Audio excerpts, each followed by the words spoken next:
Hola a todos, muchas gracias por estar visualizando este video. El día de hoy vamos a aprender cómo construir una tabla de frecuencias con datos agrupados. Las instrucciones son las siguientes. Con base en los datos de la tabla sobre casos nuevos de COVID que se te presenta a continuación, realiza lo siguiente. Se construirá una tabla en donde se incluyan la clase, los límites reales de clase, la frecuencia absoluta, la frecuencia relativa, la frecuencia absoluta acumulada y la frecuencia relativa acumulada. También se construyó una gráfica de sectores circulares donde se relacione la frecuencia relativa con las clases. Esta gráfica de sectores circulares la estaré incluyendo en otro video. Aquí solamente realizaremos el proceso del inciso A. Pasando propiamente a los datos del ejercicio, podemos revisar que aquí tenemos el municipio de residencia y los casos nuevos de COVID al día de hoy. Por ejemplo, Lázaro Cárdenas presentó 47 casos nuevos, Morelia 47, Uruapan 33 y así sucesivamente. La fuente es el gobierno de Michoacán con fecha de actualización el 24 de junio del año 2020. Vamos entonces a pasar propiamente a los pasos a realizar para construir esta tabla de distribución de frecuencias con datos agrupados. El paso número 1 consiste en encontrar el dato mayor y el dato menor. El dato mayor en este caso es 47 y el dato menor es 41. Para esto, yo les sugiero que ustedes ordenen sus datos para que fácilmente identifiquen cuál es el dato mayor y cuál es el dato menor. En mi caso, yo ya los tenía ordenados. Si a ustedes les presentan un ejercicio en desorden, lo primero que tienen que hacer es ordenarlos. Una vez que identificamos el dato mayor y el dato menor, vamos a proceder a realizar el cálculo del rango. ¿Cómo vamos a calcular el rango? El cálculo del rango se obtendrá a través de esta fórmula. Rango es igual al dato mayor menos el dato menor. Por lo tanto, el rango es igual a 47, que es mi dato mayor, menos 1, que es mi dato menor, y esto me da un total de 46. Por lo tanto, el rango vale 46. Pasemos al paso número 3. Determinar el número de intervalos o de clases a utilizar. La palabra intervalo y la palabra clase en este caso fungirán como sinónimos. Entonces, cuando me piden un intervalo, me piden una clase, estamos hablando de un concepto igual. Aquí nosotros tenemos una tablita donde nos proponen cuántas clases o cuántos intervalos podemos obtener a partir de los datos que nos presentan o que nos brindan. Por ejemplo, si tenemos menos de 50 datos, nos recomiendan utilizar de 5 a 7 clases. Si tenemos de 50 a 100 datos, nos recomiendan utilizar de 6 a 10 clases. Si contamos de entre 100 a 250 datos, lo recomendable es utilizar de 7 a 12 intervalos o clases. Y si tenemos más de 250 datos, nos recomiendan utilizar de 10 a 20 clases o intervalos. Entonces, en nuestro caso, como tenemos 38 datos, vamos nosotros a realizar una tabla de frecuencias con 6 clases. Como tenemos 38 datos, podemos utilizar 5, 6 o 7. Yo escojo 6. Ustedes podrán escoger el número de clases que mejor les acomode o les guste. Los 38 datos, ¿de dónde salen? Bueno, pues salen de todo esto. Si cuento cada uno de estos datos, obtendré un total de 38 datos. Lázaro Cárdenas es un dato, Morelia es otro dato, Uruapan es otro dato y así sucesivamente. Como ya determiné mi número de intervalos o de clases que voy a utilizar, pasamos al punto número 4, que es determinar el ancho de clase. Para determinar el ancho de clase tendremos que hacer una división. Tendremos que dividir el rango, que ya lo calculamos en el paso número 2, entre el número de clases que lo escogimos en el paso número 3. Entonces el rango son 46, aquí lo tengo, miren, rango 46, entre el número de clases yo escogí 6, 46 entre 6 me da 7.66. Ok, como tengo un valor decimal, lo que tendré que hacer es redondear. En este caso voy a redondear hacia 8. Nosotros ya sabemos la regla del redondeo, sin embargo, para la tabla de distribución de frecuencias siempre tendremos que redondear hacia arriba. Entonces, en este caso, el número inmediato de 7.66 hacia arriba sería el 8. Por lo tanto, mi ancho de clase serán 8. Paso número 5. Determinar el límite inferior y superior de cada clase. Para determinar el límite inferior y superior de cada clase, evidentemente tendré yo que señalar qué intervalo estoy formando o creando. Yo escogí 6 clases, por eso puse intervalo 1, 2, 3, 4, 5, 6, o le pude haber puesto clase 1, clase 2, clase 3, cualquiera de las dos formas es correcto. Mi intervalo 1 va a ir del 0 al 8. ¿Por qué del 0 al 8? Porque cada intervalo tiene que tener 8 elementos, debe de tener 8 elementos, perdón. Entonces, en el caso de mi primer intervalo, yo conozco que mi dato menor es 1. Siempre tengo que empezar por un número previo al dato menor.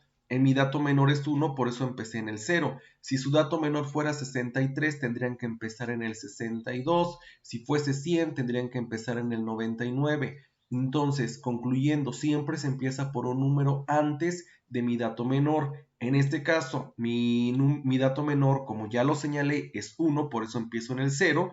Y como yo tengo que ir sumándole 8 porque redondea 8, entonces 0 más 8, entonces mi primer intervalo o mi primer clase irá de 0 al 8. Mi segundo intervalo, como mi primer intervalo terminó en 8, el segundo tiene que empezar con el 9.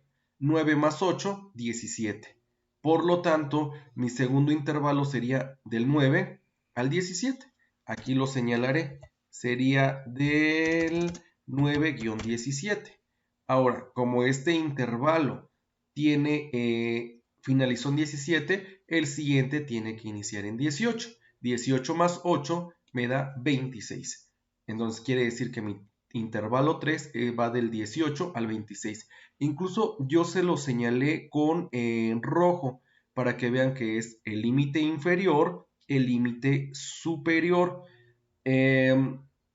No es necesario que ustedes vayan poniendo 9 más 8, 18 más 8. No, ustedes nada más tienen que poner exactamente el límite inferior y el límite superior. 0 a 8, aquí sería 9 a 17, 18 a 26, 27 a 35, 36 a 44, 45 a 53. Sin embargo, yo le fui poniendo aquí más 8 para que ustedes identifiquen cómo se obtenía el siguiente dato. Una vez que ya tenemos determinado el límite inferior y superior de cada clase, procedemos al paso número 6, que es construir la distribución de frecuencias. Al momento de construir la distribución de frecuencias, recuerden que nos estaban solicitando la clase, los límites reales de clase, frecuencia absoluta, frecuencia absoluta acumulada y la frecuencia relativa acumulada. Las clases, yo ya las calculé, que son precisamente las que estaba calculando aquí en el paso 5, las coloco en orden, y posteriormente los límites reales de clase. ¿Cómo voy a calcular el límite real de clase? Bueno, es muy sencillo. Para calcular el límite real de clase, lo que yo tendría que hacer es utilizar esta formulita que está aquí, que es límite superior más el límite inferior dividido entre 2. Pero se lo poco más sencillo, ¿no? Este es realmente para determinar la marca de clase. Aquí en este caso no me están pidiendo la marca de clase, pero lo voy a corroborar en la parte superior. Y no me piden la marca de clase. Entonces, para no confundirnos, vamos a eliminar esta parte de aquí y explicaré de manera más simple cómo poder obtener los límites reales de clase. Para obtener los límites reales de clase, vamos nosotros a sumar 0.5 o restar 0.5. En el límite inferior se le restaría 0.5 y en el límite superior se le sumaría 0.5. Repito, límite inferior se restarían 0.5, límite superior se sumarían 0.5. En este caso, como el valor es 0, no hay necesidad de restarle 0.5 porque realmente no voy a trabajar con valores negativos. Entonces, aquí partiremos de 0, pero supongamos que si su límite inferior fuera 63, evidentemente los límites reales de clase sería 62.5 porque le estaría restando 0.5 a ese 63. Entonces, el 8 dijimos que al límite superior le iba a sumar 0.5, entonces sería 8.5, sería de 0 a 8.5. Al 9 le resto 0.5, sería 8.5 guión, y al 17 le sumo 0.5, 17.5. Al 18 le resto 0.5, 17.5, y al 26 le sumo 0.5, 26.5. Okay, y así me voy sucesivamente en los límites reales de clase. Para la frecuencia absoluta, evidentemente tengo que identificar cuántos datos se encuentran en este intervalo de 0 a 8. ¿Cuántos municipios tienen de 0 a 8 casos? Y me dice que son 32, y lo voy a revisar en esta parte de acá, ¿no? De 0 a 8 sería hasta aquí, hasta el 8. Si cuento todos estos, me van a dar un total de 32. Por eso aquí está un 32. Ahora, ¿cuántos municipios tienen entre 9 y 17 casos? O presentaron entre 9 y 17 casos. Solamente 2 municipios. Lo corroboro. Entre 9 y 17, efectivamente, nada más son estos dos, que sería Tepalcatepec y Marabatío. Procedemos entonces para identificar cuántos municipios tuvieron entre 18 y 26, y solamente es un municipio. Lo corroboro. 18 y 26 nada más es este que tiene 22, y sería Apatzingán.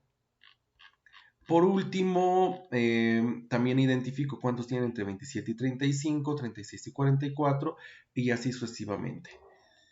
Una vez que ya tengo los cálculos, hago la sumatoria de todo esto y me tienen que dar los 38 casos o 38 datos que yo tenía en mi tablita.